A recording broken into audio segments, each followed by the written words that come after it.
আল্লাহর রাসূল সাল্লাল্লাহু আলাইহি ওয়াসাল্লাম বলেন, মান হাফাযা আলাস সালাওয়াত আকরামাহুল্লাহু তাআলা বিখামসি খিসালিন ইয়ারফাউ আনহু দিকাল আইশ।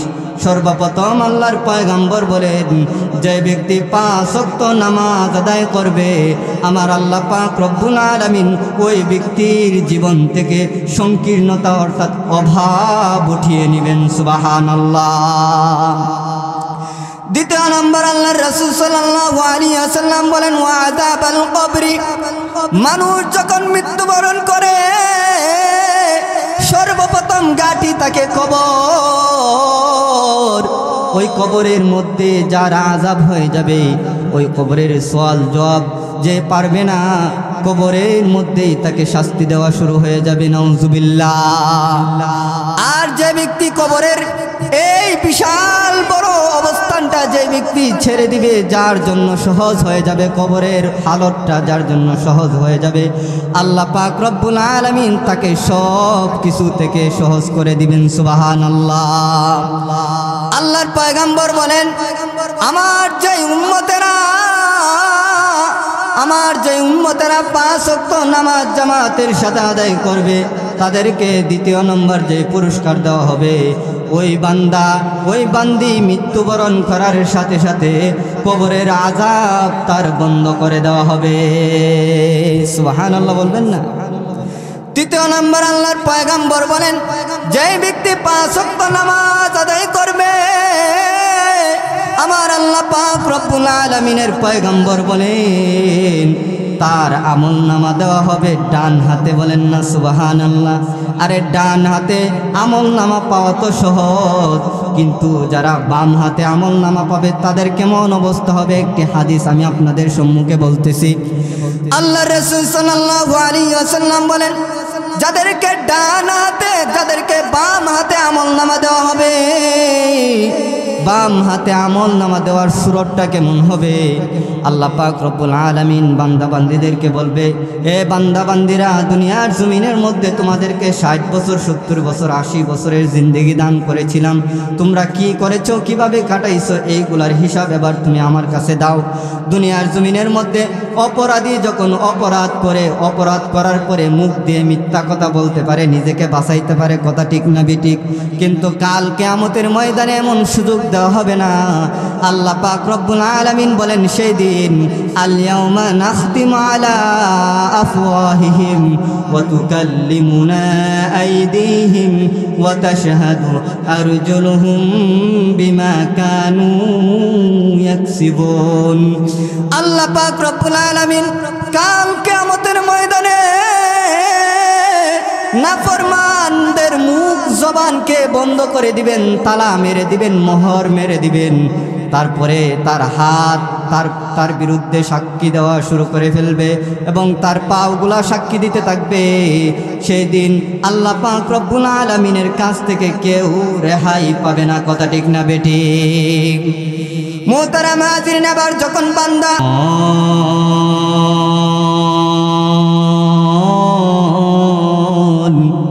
কার লাগিয়া কান্দ দিবারাতি, আপন আপন বইলা যারে ভাবছ সারাক্ষণ, আসলে তো কেউ নয় তারা, কেউ নয় রে আপন। আপন আপন বইলা যারে ভাবছ সারাক্ষণ, আসলে তো কেউ নয় তারা, কেউ নয় রে আপন। তুমি আজ না হয় কাল বুঝবা একদিন রে,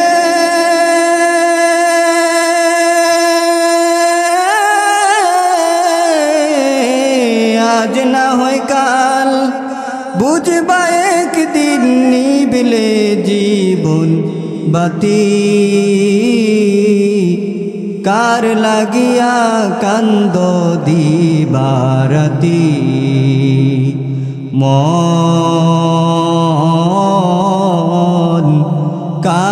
জাগিয়া কান্দ দিবারাতি। আলহামদুলিল্লাহ। নোয়াগাঁও যুব সমাজের উদ্যোগে আয়োজিত সকল কবরবাসীর রুহের মাগফিরাত কামনায় 10ম বার্ষিক ইসলামী মহাসম্মেলনের সম্মানিত সভাপতি মণ্ডলী উপস্থিত আছেন জাতির রাহবার ওলামায়ে কেরাম, সামনে বসে আছেন আমার মুরব্বী বাবাজিরা, যুবক ভাইরা, ছোট ছোট মাসুম বাচ্চারা, এবং পর্দার আড়ালে রয়েছেন আমার শ্রদ্ধেয় মা ও বোনেরা। সর্বপ্রথম মহান রব্বুল আলামিনের দরবারে আমরা শুকরগুজার হয়ে রবের শুকরিয়া আদায় করি যে রব্বুল আলামিন আমাদেরকে দীর্ঘ সময় ধরে এই মজমার বসার তৌফিক দান করেছেন। এজন্য সকলে অন্তরকুলে রবের শুকরিয়া আদায় করি, সকলে বলেন আলহামদুলিল্লাহ। মুহতারাম হাজিরিন, আমি আপনাদের সম্মুখে অল্প সময় দোয়া নেওয়ার নিয়তে আপনাদের সম্মুখে বসেছি। আল্লাহ পাক রব্বুল আলামিনের কালামুল্লাহ থেকে কয়েকটি আয়াতে কারিমা আপনাদের সম্মুখে পাঠ করেছি। রাসূলের অগণিত অসংখ্য হাদিসের ভান্ডার থেকে ছোট্ট একখানা হাদিসের টুকরা আপনাদের সম্মুখে পেশ করেছি। মহান রব্বুল আলামিন যদি আমাকে সুযোগ দেন তাহলে আমি আপনাদের সম্মুখে এই আয়াত এবং হাদিসকে সামনে রেখে কিছু আলোচনা করব। আল্লাহ পাক রব্বুল আলামিন আমাকে তৌফিক দান করুন। ওমা তৌফিকি ইল্লা বিল্লাহ। মুহতারাম হাজিরিন, আমি আপনাদের সম্মুখে সূরা মুদ্দাসসিরের 40 নম্বর আয়াতে কারিমা থেকে নিয়ে 44 নম্বর আয়াতে কারিমা পাঠ করেছি। রব্বুল আলামিন এই আয়াতগুলির মধ্যে এমন বিষয়ে আলোচনা করেছেন যে বিষয়গুলো একজন মুসলমানের জন্য জানা অত্যন্ত জরুরি। কারণ আল্লাহ রব্বুল আলামিন দুনিয়ার জমিনের মধ্যে আমাদেরকে পাঠাইছেন, আমাদেরকে এই দুনিয়ার হায়াত আল্লাহ রব্বুল আলামিন কিনে নিছেন। কেন কিনে নিছেন? আমাদেরকে আখিরাতে চিরস্থায়ী একটা জিন্দেগি দান করবেন, সেখানে আমাদের জন্য জান্নাত রেখেছেন। এই জন্য এই হায়াতের জিন্দেগিটা আল্লাহ পাক রব্বুল আলামিন আমাদের থেকে নিয়ে নিছেন। নেক আমল করব তো জান্নাতে যাব, নেক আমল করতে পারবো না তো কোথায় যাব? জাহান্নামে যাব।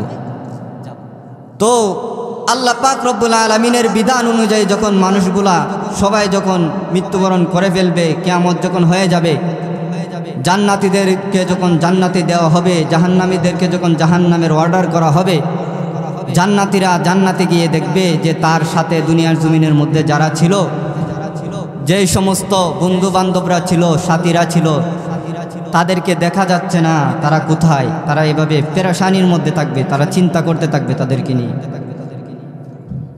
আল্লাহ পাক রব্বুল আলামিন তখন জান্নাতীদের সাথে জাহান্নামীদের একটা মজমা করে দিবেন। বলেন না সুবহানাল্লাহ। আল্লাহ রব্বুল আলামিন বলেন, ফি জান্নাতি ইয়াতাসাআলুন আনিল মুজরিমিন। রব্বুল আলামিন বলেন, কাল কিয়ামতের দিবসের মধ্যে মানুষগুলা যখন জান্নাতীরা জান্নাতে চলে যাবে, জাহান্নামীদেরকে যখন জাহান্নামের অর্ডার দেওয়া হবে, জান্নাতীরা জান্নাতের মধ্যে গিয়ে ভাবতে থাকবে, আহারে দুনিয়ার জমিনের মধ্যে আব্দুর রহিম আমার সাথে ছিল, দুনিয়ার জমিনের মধ্যে আব্দুল করিম আমার সাথে ছিল, দুনিয়ার জমিনের মধ্যে একসাথে খেলাধুলা করেছি, এক মাঠের মধ্যে খেলছি, এক দোকানের ছা খেয়েছি, এক শাস্ত্রের মধ্যে বসে বসে আমরা গল্প গুজব করেছি, কিন্তু আজকে আমি এক জায়গার মধ্যে, কিন্তু তাকে কেন দেখা যাচ্ছে না? তাই সে কি জান্নাতে আসে নাই? এই বলে সে চিন্তা করতে থাকবে। আর তখনই আল্লাহ পাক রব্বুল আলামিন একটা মজমা করে দিবেন। এবার জান্নাতীরা জাহান্নামীদেরকে ডেকে ডেকে বলবে, মা সালাকাকুম ফি সাকার। ওরে জাহান্নামীরা, তোমাদেরকে কোন বিষয় জাহান্নামের মধ্যে নিক্ষেপ করেছে? আল্লাহ রাব্বুল আলামিন বলেন, জান্নাতীদের প্রশ্নের উত্তরে জাহান্নামীরা এবার জান্নাতীদেরকে বলবে, চারটা কারণ বলবে, চারটা কারণ, যে চার কারণে তাদেরকে জাহান্নামের মধ্যে আসতে হয়েছে। চারটি কারণ একে একে এবার জাহান্নামীরা বলবে। প্রথম নম্বরে বলবে, ক্বালু লাম নাকু মিনাল মুসাল্লিন।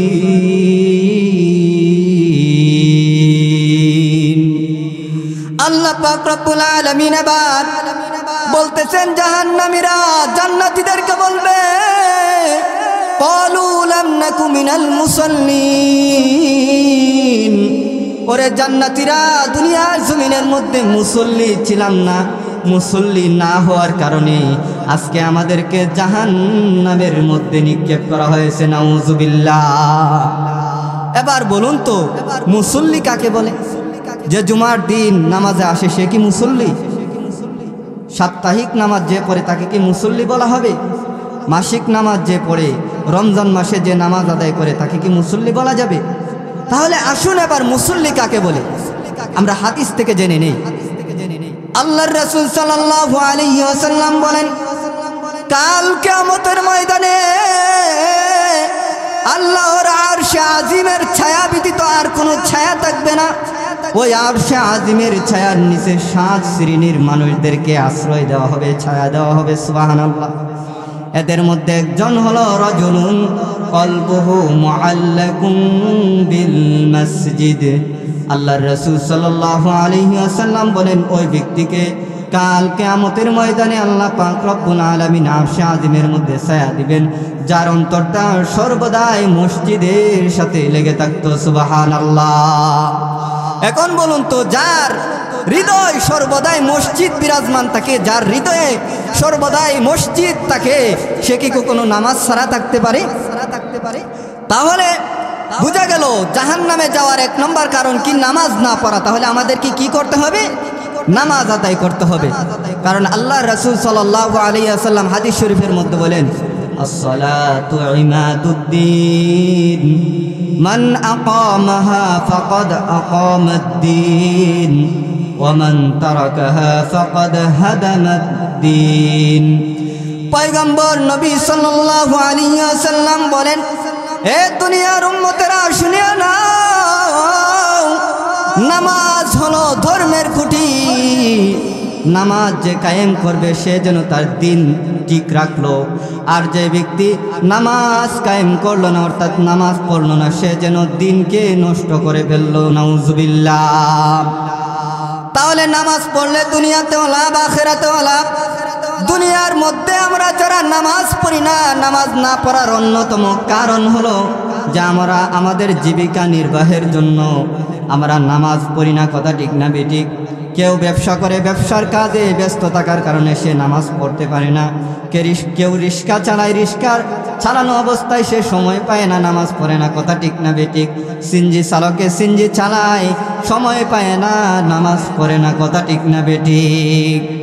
কিন্তু আল্লাহর রাসূল সাল্লাল্লাহু আলাইহি ওয়াসাল্লাম বলেন, যে ব্যক্তি 5 ওয়াক্ত নামাজ আদায় করবে, যে ব্যক্তি 5 ওয়াক্ত নামাজের হেফাজত করবে, আমার আল্লাহ পাক রব্বুল আলামিন তাকে 5টা পুরস্কার দান করবেন, সুবহানাল্লাহ। একটু জোরে বলেন না সুবহানাল্লাহ। কয়টা পুরস্কার? 5টা পুরস্কার। ও নোয়াগার মা বোনেরা, ও যুবক ভাইয়েরা, ও বৃদ্ধ বাবাজিরা মনোযোগ সহকারে শুনেন। 5টা বিষয়, 5টা পুরস্কার যদি অর্জন করতে হয় তাহলে নামাজ পড়তে হবে।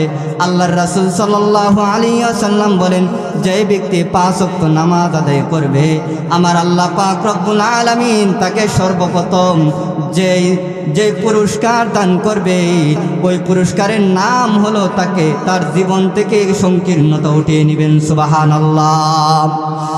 আল্লাহর রাসূল সাল্লাল্লাহু আলাইহি ওয়াসাল্লাম বলেন, মান হাফাযা আলাস সালাওয়াত আকরামাহুল্লাহু তাআলা বিখামসি খিসালিন ইয়ারফাউ আনহু দিকাল আইশ। সর্বপ্রথম আল্লাহর পয়গম্বর বলেন, যে ব্যক্তি 5 ওয়াক্ত নামাজ আদায় করবে, আমার আল্লাহ পাক রব্বুল আলামিন ওই ব্যক্তির জীবন থেকে সংকীর্ণতা অর্থাৎ অভাব উঠিয়ে নেবেন, সুবহানাল্লাহ। দ্বিতীয় নম্বর আল্লাহর রাসূল সাল্লাল্লাহু আলাইহি ওয়াসাল্লাম বলেন, ওয়া আযাবাল কবরি। মানুষ যখন মৃত্যুবরণ করে গাঁটি তাকে কবর। ওই কবরের মধ্যে যার আযাব হয়ে যাবে, ওই কবরের সওয়াল জবাব যে পারবে না, কবরের মধ্যেই তাকে শাস্তি দেওয়া শুরু হয়ে যাবে। নাউজুবিল্লাহ। আর যে ব্যক্তি কবরের এই বিশাল বড় অবস্থানটা যে ব্যক্তি ছেড়ে দিবে, যার জন্য সহজ হয়ে যাবে কবরের হালতটা, যার জন্য সহজ হয়ে যাবে, আল্লাহ পাক রব্বুল আলামিন তাকে সব কিছু থেকে সহজ করে দিবেন। সুবহানাল্লাহ। আল্লাহর পয়গম্বর বলেন, আমার যে উম্মতেরা 5 ওয়াক্ত নামাজ জামাতের সাথে আদায় করবে, তাদেরকে দ্বিতীয় নম্বর যে পুরস্কার দেওয়া হবে, ওই বান্দি মৃত্যুবরণ করার সাথে সাথে কবরের আযাব তার বন্ধ করে দেওয়া হবে। সুবহানাল্লাহ বলবেন না? তৃতীয় নম্বর আল্লাহর পয়গম্বর বলেন, যে ব্যক্তি 5 ওয়াক্ত নামাজ আদায় করবে, আমার আল্লাহ পাক রব্বুল আলামিনের পয়গম্বর বলেন, তার আমলনামা দেওয়া হবে ডান হাতে। বলেন না সুবহানাল্লাহ।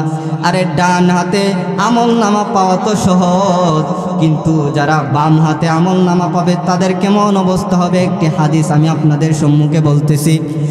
আল্লাহর রাসূল সাল্লাল্লাহু আলাইহি ওয়াসাল্লাম বলেন, যাদেরকে ডান হাতে, যাদেরকে বাম হাতে আমলনামা দেওয়া হবে, বাম হাতে আমলনামা দেওয়ার সুরতটা কেমন হবে? আল্লাহ পাক রব্বুল আলামিন বান্দা বান্দীদেরকে বলবে, এ বান্দা বান্দীরা, দুনিয়ার জমিনের মধ্যে তোমাদেরকে 60 বছর 70 বছর 80 বছরের জিন্দেগি দান করেছিলাম, তোমরা কি করেছো, কিভাবে কাটাইছো, এইগুলার হিসাব এবার তুমি আমার কাছে দাও। দুনিয়ার জমিনের মধ্যে অপরাধী যখন অপরাধ করে, অপরাধ করার পরে মুখ দিয়ে মিথ্যা কথা বলতে পারে, নিজেকে বাঁচাইতে পারে, কথা ঠিক না বেঠিক, কিন্তু কাল কিয়ামতের ময়দানে এমন সুযোগ দেওয়া হবে না। আল্লাহ পাক রব্বুল আলামিন বলেন, সেই দিন আল-ইয়াওমা নাখতিমু আলা আফওয়াহিহিম ওয়া তুকাল্লিমুনা আইদিহিম ওয়া তাশহাদু আরজুলুহুম বিমা কানু ইয়াকসিবুন। আল্লাহ পাক রব্বুল আলামিন কাল কিয়ামতের ময়দানে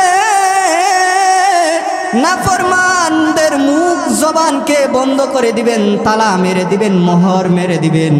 তারপরে তার হাত তার বিরুদ্ধে সাক্ষী দেওয়া শুরু করে ফেলবে এবং তার পাগুলা সাক্ষী দিতে থাকবে। সেই দিন আল্লাহ পাক রব্বুল আলামিনের কাছ থেকে কেউ রেহাই পাবে না, কথা ঠিক না বেঠিক? মুহতারাম হাজিরিন, আবার যখন বান্দা লাজবাব হয়ে যাবে, তার হাত পা যখন তার বিরুদ্ধে সাক্ষী দিবে, এবার আল্লাহ পাক রব্বুল আলামিন আযাবের ফেরেশতাদেরকে ডেকে ডেকে বলবে, ওরে আযাবের ফেরেশতারা, ওই নাফরমান বান্দাকে দুনিয়ার জমিনের মধ্যে তো আরাম আয়েশ দান করেছিলাম, দুনিয়ার জমিনের মধ্যে সে আমার বাতাস পেয়েছে, আমার সূর্যের আলো সে ব্যবহার করেছে, রাত্রিবেলা সে আরামে ঘুমাইছে, আমি আল্লাহ পাক রব্বুল আলামিন তাকে কখনো পাকড়াও করি নাই, তাকে কখনো ধরি নাই, কিন্তু আজকে তাকে ছাড় দেওয়া হবে না। ও ফেরেশতারা, তার মুখ বরাবর একটা ছিদ্র করে দেওয়া হোক এবং তার বাম হাতটাকে ভেঙ্গে মুচড়ে পিছন দিক দিয়ে ঘুরিয়ে দেওয়া হোক। নাউজুবিল্লাহ। এবার ফেরেশতারা নাফরমান বান্দার বুক বরাবর একটা ছিদ্র করে দিবে এবং বাম হাতটাকে ভেঙ্গে মুচড়িয়ে পিছন দিক দিয়ে ঘুরিয়ে দিবে। এবার নাফরমানিরা ডেকে ডেকে বলবে, আমরা তো আমাদের আমলনামা দেখতে পারতেছি না। ফেরেশতারা বলবে, আল্লাহ, আপনার বান্দারা আমলনামা দেখতে পারতেছে না, এখন কি করা যায়? আল্লাহ পাক রব্বুল আলামিন বলবে, ওই বান্দার গাড়টাকে মুচড়ে ভেঙ্গে পিছন দিক দিয়ে দেওয়া হোক এবং তাকে তা দেখিয়ে দেওয়া হোক সে তার হায়াতের জিন্দেগিতে কি করেছে। নাউজুবিল্লাহ। মুহতারাম হাজিরিন, খেয়াল করে শুনবেন। এবার আল্লাহ পাক রব্বুল আলামিনের আদেশ ক্রমে ফেরেশতারা ওই জাহান্নামী বান্দার হাতটাকে মুচড়ে পিছন দিক দিয়ে ঘুরিয়ে দিবেন এবং গাড়টাকে পিছন দিক দিয়ে দিবেন, তার আমলনামাটাকে তার হাতের মধ্যে দিয়ে দিবেন। এবার সে আমলনামা পাবে আর বলবে, মালি হাযাল কিতাব লা ইউগাদিরু সগীরাতাও ওয়ালা কাবীরাতান ইল্লা আহসাহা। ও নওগাঁর মুসলমান, ও পর্দার আড়ালের মা, ও যুবক ভাই, দিলের কান লাগায়া শুনে দিন আল্লাহ পাক রব্বুল আলামিন আমলনামা দিবে বাম হাতে, আর বান্দা দেখবে যে এই আমলনামার মধ্যে নগাঁও সে দাঁড়ায় দাঁড়ায় নামাজের সময়, যুবক ভাইয়েরা নামাজের সময় অবসর সময়টাকে কাটাইছে নামাজের মধ্যে, বেহুদাই সময় নষ্ট করে সে নামাজের মধ্যে আসে নাই, খেলার মধ্যে সময়টাকে কাটাইছে। মা বোনরা যখন নামাজের সময় হইতো, মা বোনেরা ঘরের কামের মধ্যে ব্যস্ত, কিন্তু নামাজ পড়ে নাই, মাও নামাজ পড়ে না, সন্তানকেও নামাজের আদেশ দেয় না। অথচ আল্লাহ রাসূল আল্লাহ পাক রব্বুল আলামিন বলেন, ওয়া আমুর আহলাকা বিসসালাতি ওয়াসতাবির আলাইহা, ও দুনিয়ার বান্দা বান্দিরা তোমরা নিজেরাও নামাজ আদায় করো এবং তোমাদের আহাল অর্থাৎ সন্তানাদি যারা আছে তাদেরকেও নামাজের আদেশ করো। তাহলে আমরা নিজেরাও নামাজ পড়তে হবে, আমাদের আহাল অর্থাৎ আমাদের পরিবারের যত সদস্যরা রয়েছে তাদেরকেও নামাজের আদেশ করতে হবে। নামাজ আল্লাহ পাক রব্বুল আলামিনের দরবারে সবচাইতে বড় সুন্দর ইবাদত, সবচেয়ে দামি ইবাদত হলো নামাজ। আল্লাহ পাক রব্বুল আলামিনের কাছে নামাজ এত গুরুত্বপূর্ণ, এত গুরুত্বপূর্ণ ইবাদত যে আল্লাহ পাক রব্বুল আলামিন যত সৃষ্টি জীব দুনিয়ার জমিনের মধ্যে সৃষ্টি করেছেন, প্রত্যেকটা সৃষ্টি জীবের মধ্যেই আমার আল্লাহ পাক রব্বুল আলামিন নামাজের রুকনগুলো ঢুকায় দিয়েছেন। সুবহানাল্লাহ। মোহতারাম হাজিরিন, আপনি গাছের দিকে তাকায় দেখেন, আল্লাহ পাক রব্বুল আলামিন গাছকে নামাজের একটা রুকুন হলো দাঁড়িয়ে নামাজ আদায় করা। সর্বদাই গাছ দাঁড়ায় দাঁড়ায় আল্লাহ রাব্বুল আলামিনের নামাজ আদায় করতেছেন। সুবহানাল্লাহ। আপনি গরু ছাগলের দিকে তাকায় দেখেন, চতুষ্পদ জানোয়ারগুলোর দিকে তাকায় দেখেন, ওই জানোয়ারগুলা সর্বদাই রুকু হালতে রয়েছে, বলেন না সুবহানাল্লাহ। মোহতারাম হাজিরিন, আপনি সাপ বিচ্ছুর দিকে তাকায় দেখেন, ওই সাপ বিচ্ছুগুলা সর্বদাই আল্লাহ রাব্বুল আলামিনের কদমে সেজদারত অবস্থায় রয়েছেন, বলেন না সুবহানাল্লাহ। আরে সুবহানাল্লাহ বললে কি গুনাহ হয়? একটু জোরে বলেন না সুবহানাল্লাহ, আরো জোরে বলেন সুবহানাল্লাহ। মোহতারাম হাজিরিন, আপনি যদি পাহাড় পর্বতের দিকে তাকান, আমাদের নামাজের একটা রুকুন হলো দুই সেজদার মধ্যখানে বসা, তাশাহুদের সিস্টেমে বসা, এটা হলো নামাজের একটা রুকন। ওই পাহাড়গুলার দিকে তাকায় দেখেন, ওই পাহাড়গুলা এই অবস্থায় বসে আছেন। সুবহানাল্লাহ। তাহলে আল্লাহ পাক রব্বুল আলামিন নামাজকে এত পছন্দ করেন যে যত সৃষ্টিজীব দুনিয়ার জমিনের মধ্যে আছে সকল সৃষ্টিজীবের মধ্যে নামাজকে আল্লাহ পাক রব্বুল আলামিন ঢুকাই দিয়েছেন। সুবহানাল্লাহ। জিंदगी में बंदगी तू करना है, जिंदगी में बंदगी तू करना है, जिंदगी बे बंदगी शर्मिंदा है। बोलबो सुनबे, जिंदगी में बंदगी तो करना है,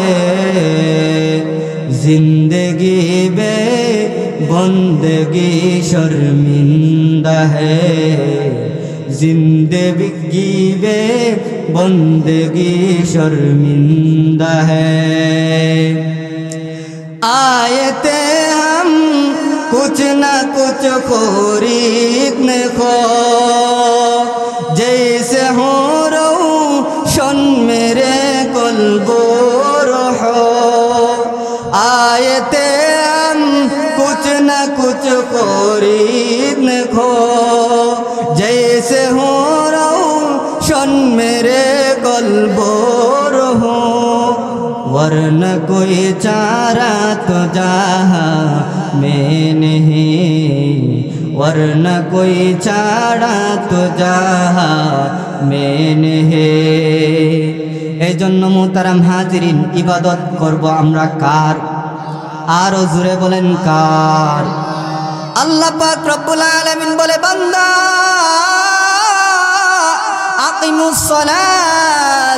আকিমুস সালাতা ওয়া আতুজ যাকাতা ওয়ারকাউ মা'আর রাকিঈন। ও দুনিয়ার বান্দা বান্দিরা, তোমরা নামাজ আদায় করো, যাকাত দাও এবং রুকুকারীদের সাথে রুকু করো। বলেন না সুবহানাল্লাহ। হুকুমটা কার? নামাজ পড়ব কার জন্য? আল্লাহ পাক রব্বুল আলামিন বলেন, ইন্না সলাতি ওয়া নুসুকি ওয়া মাহইয়ায়া ওয়া মামাতি লিল্লাহি রাব্বিল আলামিন। আমার নামাজ, আমার জীবন, আমার মৃত্যু, আমার কুরবানি হবে কার জন্য? আর জুড়ে বলেন কার জন্য? তাহলে মুহতারাম হাজিরিন, জাহান্নামীরা জাহান্নামে যাওয়ার 4টা কারণের মধ্যে প্রথম নম্বর কারণ বলবে, ক্বালু লাম নাকু মিনাল মুসাল্লিন। ওরে জান্নাতবাসীরা, আমরা দুনিয়ার জমিনের মধ্যে মুসল্লি ছিলাম না, বিদায় আজকে আমাদেরকে জাহান্নামের মধ্যে নিক্ষেপ করা হয়েছে। নাউযুবিল্লাহ। তাহলে নামাজ পড়তে হবে কিনা? জোরে বলেন, পড়তে হবে তো? আমরা কে কে নামাজ পড়বো? 2টা হাত আল্লাহকে দেখাই দিই। রব্বুল আলামিন আমাদের প্রত্যেকটা যুবক ভাই, বৃদ্ধ বাবাজি, প্রত্যেককে আল্লাহ পাক রব্বুল আলামিন 5 ওয়াক্ত নামাজ জামাতের সাথে পড়ার মতন তৌফিক দান করুন, আমিন। দ্বিতীয় নম্বর, জাহান্নামীরা দ্বিতীয় নম্বর বলবে, ক্বালু লাম নাকু মিনাল মুসাল্লিন ওয়া লাম নাকু নুতঈমুল মিসকিন। দ্বিতীয় নম্বর, আল্লাহ পাক রব্বুল আলামিন বলেন, জাহান্নামীরা জাহান্নামে আসার দ্বিতীয় নম্বর কারণ বলবে, ওয়ালাম নাকু নুতঈমুল মিসকিন। আমরা মিসকিনদেরকে খাবার খাওয়াইতাম না, এই জন্য আমাদেরকে জাহান্নামের মধ্যে নিক্ষেপ করা হয়েছে। নাউযুবিল্লাহ। আল্লাহর রাসূল সাল্লাল্লাহু আলাইহি ওয়াসাল্লাম বলেন, যেই ঘরের ওই ঘর সবচাইতে উত্তম ঘর দুনিয়ার জমিনের মধ্যে, ওই ঘর সবচাইতে উত্তম ঘর যে ঘরের মধ্যে একটা ইতিম রয়েছে, মিসকিন রয়েছে, ইতিম রয়েছে, আর তার ভরণ পোষণ ঠিক মতে আদায় করা হয়। আর দুনিয়ার জমিনের মধ্যে ওই ঘর সবচাইতে নিকৃষ্ট ঘর, যে ঘরের মধ্যে ইতিম আছে কিন্তু ইতিমের কোনো কদর নাই। নাউযুবিল্লাহ বলেন। তাহলে পৃথিবীর মধ্যে সবচাইতে উত্তম ঘর কোনটা? যে ঘরের মধ্যে ইয়াতিম আছে এবং পাশাপাশি তাকে কি করা হয়? ভরণ পোষণ, যথারীতি সময়ে তার ভরণ পোষণ দেওয়া হয়, সময় মতো তার খোঁজ খবর নেওয়া হয়। আল্লাহ রাসূল সাল্লাল্লাহু আলাইহি সাল্লাম বলেন, ওই ঘর হলো দুনিয়ার জমিনের মধ্যে সবচাইতে উত্তম ঘর। সুবহানাল্লাহ। অন্য এক হাদিসের মধ্যে আল্লাহর রাসূল সাল্লাল্লাহু আলাইহি ওয়াসাল্লাম বলেন, শুধু ইতিমকে খাওয়াইলেই যে আপনি জান্নাত পাবেন তা নয়, ইতিমকে খাওয়ানোও লাগবে না। ইতিমের হাতে, ইতিমের মাথা, যেই ব্যক্তি ইতিমকে লালন পালন করে এভাবে 2টা আঙ্গুল উঁচু করে, আল্লাহর রাসূল সাল্লাল্লাহু আলাইহি ওয়াসাল্লাম দেখিয়ে দিয়েছেন, যে ব্যক্তি ইতিমের লালন পালন করবে, ইতিমকে দেখাশোনা করবে, জান্নাতের মধ্যে আমার মধ্যে আর তার মধ্যে এতটুকু ব্যবধান থাকবে। সুবহানাল্লাহ। আচ্ছা, 2 আঙ্গুলের ব্যবধান কি 1 মাইল? কতটুকু? একদম কাছাকাছি, ঠিক না?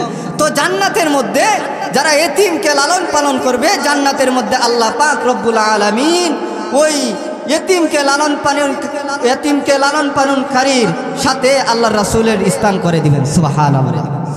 তাহলে আমরা এতিমের কদর করব তো ইনশাআল্লাহ। সমাজের মধ্যে দেখা যায় অধিকাংশ, আমরা যদি 4 ভাই থাকে কোনো ফ্যামিলির মধ্যে, বড় ভাই অসুস্থ অবস্থায় মারা গেছে, 2টা সন্তান আছে, বড় ভাইয়ের কোনো সম্পত্তি নাই, দেখা যায় ওই সন্তানগুলোকে বড় অবহেলা করে। কথা ঠিক না বেঠিক? সমাজের মধ্যে এমন প্রচলন আছে কিনা নাই? এতিমের খোঁজখবর নেয় না। ঈদের সময় নিজের সন্তানের জন্য সুন্দর সুন্দর জামা নিয়ে আসে, কিন্তু আপন ভাইয়ের ছেলে বাবা নাই বিদায় ওই ছেলেটা মুখ খুলে কারো কাছে বলতেও পারে না। ওই সন্তানটা ঈদের সময় পুরাতন কাপড় পরে ঈদের নামাজে যেতে হয়, এমন আছে না নাই? এই যে শীত আইছে, দেখবেন নিজের সন্তানের জন্য একটার জায়গা 3টা কাপড় নিয়ে আসছে, শীতের কাপড় নিয়ে আসছে, কিন্তু আপন ছেলের ভাই, আপন ভাইয়ের ছেলে, সে শীতের মধ্যে কষ্ট করে, তার সুন্দর একটা জামা নাই, শীত আটকিয়ে রাখার মতো কোনো কাপড় নাই। কথা ঠিক না বেঠিক? তাহলে আমরা এতিমের রক্ষণাবেক্ষণ করব তো ইনশাআল্লাহ। আল্লাহ পাক রব্বুল আলামিন আমাদেরকে এতিমের রক্ষণাবেক্ষণ করার মতন তৌফিক দান করুন। বলেন আমিন। মুহতারাম হাজিরিন, তাহলে এবার জাহান্নামীরা জাহান্নামে যাওয়ার 2য় নম্বর কারণ বলার পরে 3য় নম্বর কারণ বলবে, ওয়া কুন্না নাখুদু মাআল খাইদিন।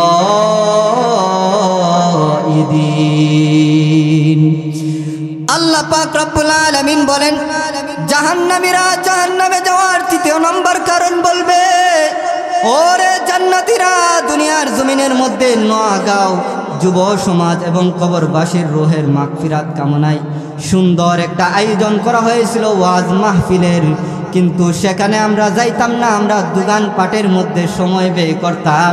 এই জন্য আমাদেরকে আজকে জাহান্নামের মধ্যে নিক্ষেপ করা হয়েছে, নাউজুবিল্লাহ। তৃতীয় নম্বর জাহান্নামীরা বলবে, আরে দুনিয়ার জমিনের মধ্যে আমরা উলামায়ে কেরামের সংস্রবে থাকতাম না, মাদ্রাসায় যাইতাম না, মসজিদে যাইতাম না, ভালো ভালো মজলিসের মধ্যে বসতাম না, কিন্তু গানের আড্ডার মধ্যে যাইতাম, খেলার মধ্যে সময় কাটাইছি। সামনে যে আসতেছে 31st নাইট, ওই 31st নাইট উদযাপন করেছি, এজন্য আজকে আমাদেরকে জাহান্নামের মধ্যে নিক্ষেপ করা হয়েছে। অনর্থক অযথা সময় নষ্ট করছে দোকানপাটের মধ্যে বসে, যেখানে 4-5টা বন্ধু মিলে ফ্রি ফায়ার খেলছে, এখানে বসে বসে সময় কাটাইছে, কিন্তু উনার পাশেই কোরআনের তেলাওয়াত হচ্ছে, মাদ্রাসা আছে, মসজিদ আছে, মাহফিল হচ্ছে, মাহফিলের মধ্যে যাওয়ার মতো তার সময় হয় না। এই জন্যই আল্লাহ পাক রব্বুল আলামিন বলে, জাহান্নামীরা তৃতীয় নম্বর কারণ বলবে, তারা ভালো কাজের মধ্যে আগ্রহী ছিল না, ভালো মজলিসের মধ্যে বসতো না, অনর্থক গল্প গুজব যেখানে হইতো সেখানে গিয়ে সময় কাটাইতো, এই জন্য তাদেরকে জাহান্নামের মধ্যে নিক্ষেপ করা হয়েছে, নাউজুবিল্লাহ। তাহলে কি আমরা অনর্থক সময় কাটাইবো আর কখনো? যদি ওয়াজ মাহফিল আজকে যে হইতেছে, এই ওয়াজ মাহফিল আগামীকালকে কি এখানে আর ওয়াজ মাহফিল হবে? বলুন তো একটু, হবে?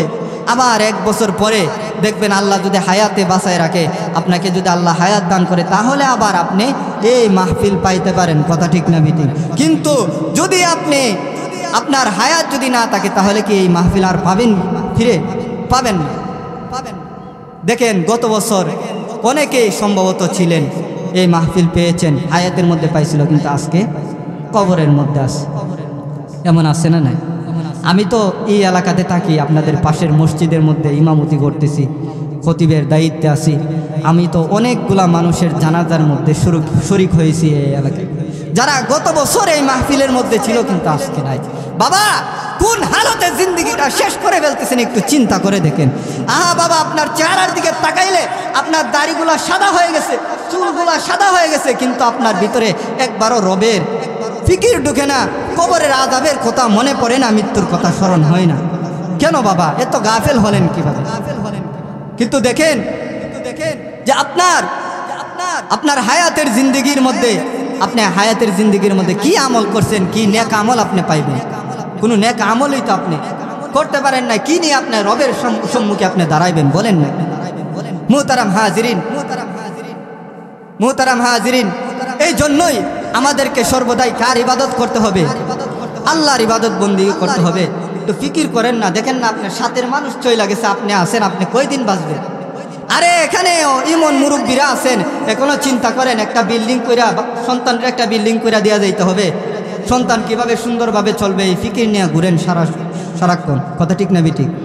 আপনার ভিতরে এই ফিকিরই থাকে যে আপনি কিভাবে আপনার সন্তানকে ভালো রাইখা যাইতে পারবেন, একটা ঘর নিয়ে আপনি দিয়ে যাইতে পারবেন, সুন্দর একটা ঘরের মধ্যে আমার সন্তান থাকতে পারবে, এই ফিকিরই আপনার ভিতরে রয়েছে। অথচ আপনার বয়স 70 বছর কাছায় গেছে, 70 বছর পাড়ি দিয়ে গেছে, কিন্তু আপনার একবারও মৃত্যুর কথা স্মরণ হয় না। আমি যখন কুমিল্লাতে ছিলাম, কুমিল্লা আমার একজন মুসল্লি ছিল, উনার বয়স ছিল 75 বছর। কত বছর? 75 বছর। উনি একটা বিল্ডিং করবেন, 5 তলা বিল্ডিং, একজন ইঞ্জিনিয়ার নিয়ে আসছেন। ইঞ্জিনিয়ারকে জিজ্ঞাসা করতেছে, ইঞ্জিনিয়ার সাহেব, আচ্ছা বলুন তো, কোন সিমেন্ট কোন রড ব্যবহার করলে আমার এই বিল্ডিংয়ের মেয়াদ 50 বছর যাবে? তখন ওই যে ইঞ্জিনিয়ার আছে, ইঞ্জিনিয়ারে বলে দিল, এই সিমেন্ট লাগবে, এই রড লাগবে। আমি দূর থেকে ভাবতে লাগলাম, আহারে এই মুরব্বী 2 দিন পরে তো উনি মৃত্যুবরণ করবে, উনার চুল দাড়ি সব ফেকে গেছে, হ্যাঁ, উনার হায়াত তো আর বেশি দিন নাই, কিন্তু উনিও চিন্তা করতেছে কিভাবে তার বিল্ডিংয়ের বয়সটা 50 বছর মেয়াদি হয়, এই ফিকির নিয়ে আসে। আহা, আপনি দুনিয়ার জমিনের বিল্ডিংয়ের মেয়াদ বাড়ানোর জন্য আপনি ফিকিরের মধ্যে আছেন, অথচ আপনার হায়াতের জিন্দেগির কত দিনগুলা চলে গেছে। আপনাকে একদিন মৃত্যুবরণ করতে হবে, কবরের মধ্যে যেতে হবে। ওই কবরের মধ্যে যদি যান, কবরের মধ্যে গেলে আপনার সাথে আপনার বিল্ডিং যাবে না, আপনার সন্তান যাবে না, আপনার স্ত্রী যাবে না। আপনি যাদের জন্য আপনার রক্তকে পানি করতেছেন, মাথার গাম পায়ে ফেলতেছেন, তারা আপনার সাথে যাবে না। তারা আরও বলবে, যখন আপনি মৃত্যুবরণ করবেন, তারা বলবে কিভাবে তাড়াতাড়ি দাফন কাফন করা যায়, কিভাবে তাড়াতাড়ি মাটি দেওয়া যায়, সেই ব্যবস্থা করো। কথা ঠিক না বেটি? আপনার সন্তান আপনাকে রাখবে না। বাবা একটু চিন্তা করে দেখেন না, মানুষ যখন মারা যায়, মানুষ মারা যাওয়ার পরে নিজের পরনের কাপড়টাও নিতে পারে না। কি নিয়ে আসেন আপনারা? কি ভাবতেছেন? কি করবেন বলেন? আপনারা বলেন, আপনারা কি করবেন? একটা মানুষ যখন মারা যায়, মানুষটাকে তার পরনের কাপড় খুলে ফেলা হয়, সে নড়তে পারে না, কথা বলতে পারে না, তাকে গোসল দেওয়া হয়। গোসল দেওয়ার পরে খাটিয়ার মধ্যে রাখিয়া জানাজার নামাজ পড়ানো হয়। তাকে কবরের মধ্যে রেখে সব আত্মীয় স্বজনরা চলে আসে। আপন মানুষগুলা, ছেলে মেয়ে স্ত্রী, তারা ক্ষণিক সময়, কিছু সময় কান্নাকাটি করে। কান্নাকাটি করার পরে 2 দিন 3 দিন 1 বছর পরে আর আপনার কবরের আশেপাশেও যায় না। এই জন্যই আল্লাহ রাসূল সাল্লাল্লাহু আলাইহি ওয়াসাল্লাম বলেন, ইজা মাতাল ইনসান ইনকাতা আনহু আমালুহু ইল্লা মিন সালাসিন সাদাকাতিন জারিয়াতিন আও ইলমিন ইউনতাফাউ বিহি ওয়া ওয়ালাদিন সালিহিন ইয়াদউ লা। আল্লাহ রাসূল সাল্লাল্লাহু আলাইহি ওয়াসাল্লাম বলেন, মানুষ যখন মারা যায় তখন তার সাথে কোনো আমল নামা যায় না, তবে 3টা জিনিস, 3টা আমল জারি থাকে, সবসময় তার কবরের মধ্যে আসা যাওয়া করে। এর মধ্যে 1 নম্বর হলো সদকায়ে জারিয়া। আপনি সদকায়ে জারিয়ার নিয়তে আপনি রাস্তার কাজ করছেন, যে এমপি মন্ত্রী চেয়ারম্যান মেম্বার যারা আছে, সমাজসেবক যারা আছে, তারা রাস্তাঘাট কইরা দেয় না? এই রাস্তা দিয়া যতদিন পর্যন্ত মানুষগুলা চলাফেরা করবে, আরামে চলতে পারবে। ব্রিজ কইরা দিব জনসাধারণের জন্য, যে এই ব্রিজ কইরা দিল, মানুষ শান্তিতে চলতে পারলো। আল্লাহ রাসূল সাল্লাল্লাহু আলাইহি সাল্লাম বলেন, যতদিন পর্যন্ত এই মানুষগুলা এর দ্বারা উপকৃত হবে, ততদিন পর্যন্ত তার কবরের মধ্যে সব যেতে থাকবে। বলেন সুবহানাল্লাহ। 2 নম্বর আল্লাহ রাসূল সাল্লাল্লাহু আলাইহি ওয়াসাল্লাম বলেন, ওয়া ইলমিন ইউনতাফাউ বিহি, অথবা এমন এলেম শিক্ষা করছে, যে এলেম শিক্ষা কইরা সে শিখায়া গেছে, শিখায় সে মারা গেছে, কিন্তু সেই এলেম যাদেরকে শিখাইছে তারা শিখে, তারা নিজেরা আমল করে এবং অন্যকে শিখায়। এটা যতদিন পর্যন্ত জারি থাকবে, ততদিন পর্যন্ত তার কবরের মধ্যে আমল নামা যেতে থাকবে। বলেন না সুবহানাল্লাহ? একটু জোরে বলেন না সুবহানাল্লাহ?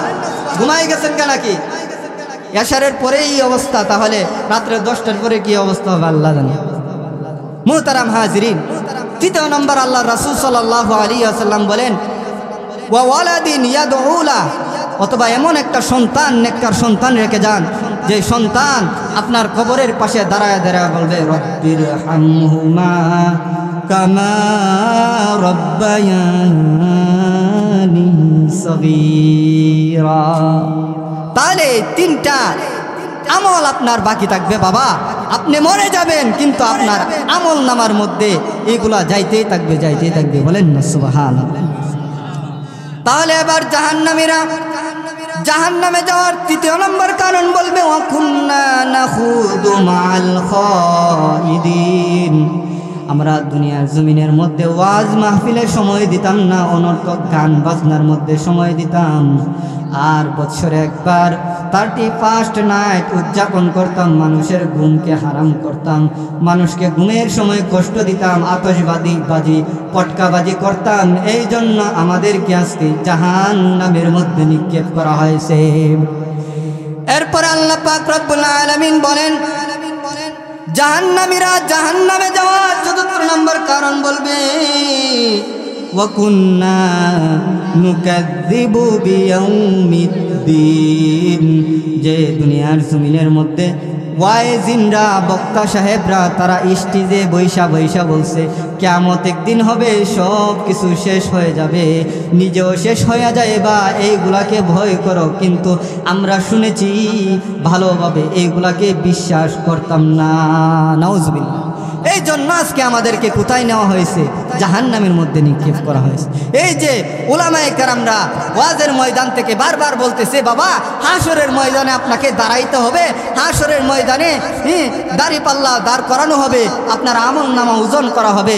আল্লাহ পাক রব্বুল আলামিন বলেন, ফামান ইয়ামাল মিসকালা যাররাতিন শাররান ইয়ারা ওয়া মান ইয়ামাল মিসকালা যাররাতিন খায়রান ইয়ারা। যে নেক আমল করছেন, নেক আমলও ছেড়ে দেওয়া হবে না, বদ আমলও আপনার আমল নামা থেকে ছেড়ে দেওয়া হবে না। একটু জিকির করি, লা ইলাহা ইল্লাল্লাহ। হাত নাড়ান, একটু উপরে হাত তুলেন, সবার ঘুম এসে পড়ছে, হাতটা নাড়া দেন আর জিকির করেন, লা ইলাহা ইল্লাল্লাহ, লা ইলাহা ইল্লাল্লাহ। জোরে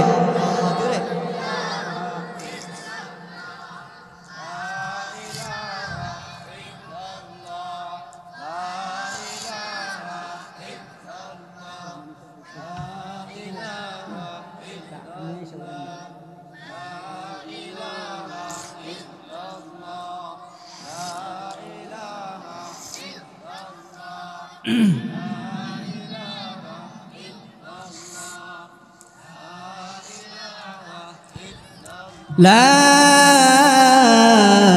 ইলাহা ইল্লাল্লাহু মুহাম্মাদুর রাসূলুল্লাহ। নারায়ে তাকবীর। দিন ইসলাম, দিন ইসলাম। মুফতি নাসির উদ্দিন রহমানী সাহেবের আগমন, শুভেচ্ছার স্বাগতম। নোয়াগাঁওয়ের পক্ষ থেকে লাল গোলাপ শুভেচ্ছা। নারায়ে তাকবীর। এই জন্য মোহতারাম হাজিরিন, আমার আলোচনার বিষয় ছিল চারটি। জাহান্নামীরা জাহান্নামের মধ্যে আসবে, আর তারা জাহান্নামে আসার চারটা কারণ বলবে। আমি আপনাদের সম্মুখে বলেছি চারটা কারণ।